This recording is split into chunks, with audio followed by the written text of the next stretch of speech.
Good evening. The government says there is no evidence for the routine removal of faulty breast implants given to thousands of women in the UK. However, it says it will pay for the small percentage of women who had their operations on the NHS to have them removed, and it hopes private firms will offer the same deal to their patients. Meanwhile, the German authorities have now followed France in agreeing to fund the removal of all implants. Our medical correspondent Fergus Walsh reports. These breast implants are being filled with medically tested silicone. The company in North Lanarkshire is the only British firm which makes them.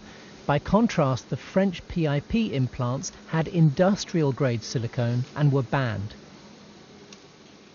Health officials in the Czech Republic followed France's lead today, recommending women have PIP implants removed as a precaution. The official line here is there's no need for removal, but the NHS will pay for replacement implants if cancer patients are suffering anxiety. What is rather important is not to exaggerate the reasons to be worried, but if women are worried, then we will support them. Now, I expect, and the expert group want to see private providers offer that same standard of care. It's thought 40,000 or more UK women have PIP implants. 95% were done by private clinics, mostly for breast enlargement. 5% by the NHS for breast reconstruction after cancer. Ministers say the NHS will remove implants from private patients like Karen Arthur if their clinic refuses to do it free of charge, but it won't pay for their replacement. I'm not happy that the NHS have to fork out for this. Obviously, these can be removed now and puts my health in a better position, but it's not really the outcome that I was after. This issue comes down to an assessment of risk. Every woman undergoing implant surgery is told there is a danger of complications, and that increases the longer the implants stay in. Eventually, they may all need to be replaced. The government review group considered whether the PIP implants carried additional unacceptable risks that would require their removal. They are very robust. This surgeon says private clinics should pay for replacements, but women must not be abandoned by the NHS. They didn't know the risk that they'd be implanted with non-medical grade implants. The NHS picks up the bill for smoking and alcohol-related diseases. We all know that smoking and alcohol can cause problems, and yet the NHS still picks up the bill. The government says where clinics have gone out of business, the NHS will pay for the removal of PIP devices, but not their replacement with modern implants like these. Fergus Walsh, BBC News. Well, Kevin Timms is from Garden House Solicitors, which represents some women who have had PIP implants. He's with me now in the studio. Thanks very much indeed for coming in. What do you make of what the government is now saying? If you had these implants put in on the NHS, fine. If you're concerned, we will pay for the cost of having them removed. But if you did them privately, that's a different matter. Well, I think that it doesn't give women any answers. Although it answers the questions from NHS patients, 95% of them had them done privately. Where does that leave them? They've suggested that the clinics should follow suit as the same as the NHS, but realistically that's not likely to happen. So although the clinics have a legal liability to replace or provide the cost to replace the implants, it still leaves women in a very difficult position as to where they stand and when they're going to be able to have their implants replaced. Why do you say realistically private clinics are not going to do this? Because the government is pretty convinced that they have a moral duty to do it, and that this will happen in most cases. Well, moral duties aside, they have a legal duty to do it. However, one of the chief executives of one of the large cosmetic surgery chains recently said that the cost could be up to £150 million to the industry, whereas the annual turnover of the industry last year was only £100 million. So many clinics will go out of business. What happens with the clinics that go out of business from here on out? Will the government pick up the bills then, or will it only pick up the bills for those that have gone into liquidation previous to this announcement? What about the suggestion, and from people who would say yes, there is sympathy for these women who are suffering as a result of all this, but it was a private transaction, and as with any other faulty good, it's up to the person who's having problems with the goods and the person who made the goods to deal with this. It's nothing to do with the rest of society. Well, certainly that they can deal with it by pursuing a claim against the clinic. However, in terms of the health risks associated with them, and there are health risks, the NHS ultimately does have a duty to provide healthcare to those in need of it, regardless of how those circumstances arose. And Andrew Lansley has made that point, and we've spoken to a surgeon who has replaced 2 of these these implants, that if there are attendant medical problems as a result of leakage or rupture or whatever, the NHS will step in. But my point is, why wait until there are severe problems? The removal of lymph nodes is generally associated with cancer surgery, so why not prevent that from happening? Because when people have to have extensive surgery involving the removal of lymph nodes, internal body tissue and so on and so forth, that's going to be a much larger bill for the NHS. For more people to have this done, and it also increases further health risks for these women as well. If they were only to have their implants removed, if we get rid of all the other complications, the implants were inserted for a reason. If women are left without these implants, that's going to potentially cause psychological aspects, and they'll end up having to incur further costs replacing implants themselves, and further operations with health risks due to anaesthesia. How many women are you representing?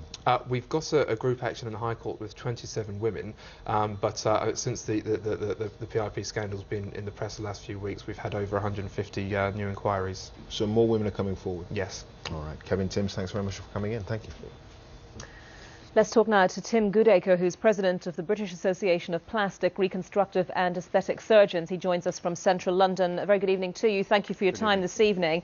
What's your reaction to what the government has had to say today? Well, we're very pleased that the government has outlined a very firm course of action to care and exhibit care for these patients who are very concerned and anxious about the situation.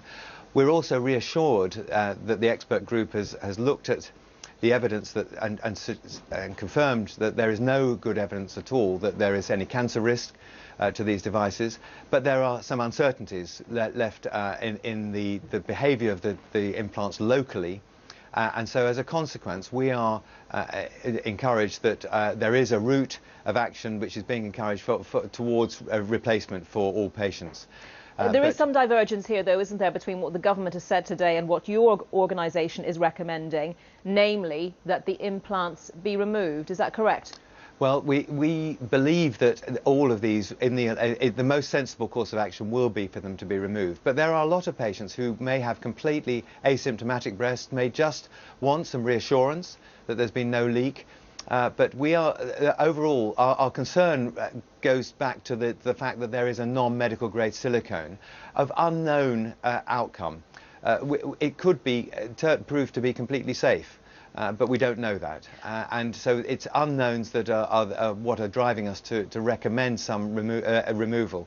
Yes, and I don't know if you were able to hear everything that the solicitor we just heard from said, but he was making the point, why wait until a problem emerges? That is a risk that no woman would want to take, is it? Well, it's certainly a more satisfactory operation to do, to remove a non-ruptured implant, although implants often rupture when one's trying to explant them, but that's a very safe operation. It can be a more difficult operation if it has ruptured, but that doesn't mean there's an increased risk to that procedure. We are concerned perhaps about those, if they spread to the lymph glands, then there may be more surgery around the armpit, but those are the only cases where that is indicated.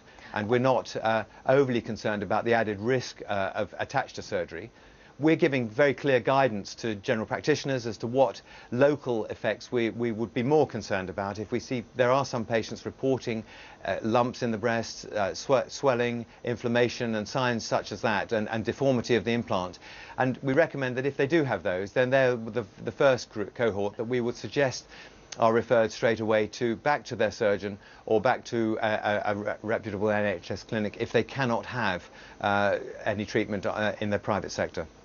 Presumably, though, you still have serious concerns, given that the data available for the report that was given to the government today was not comprehensive.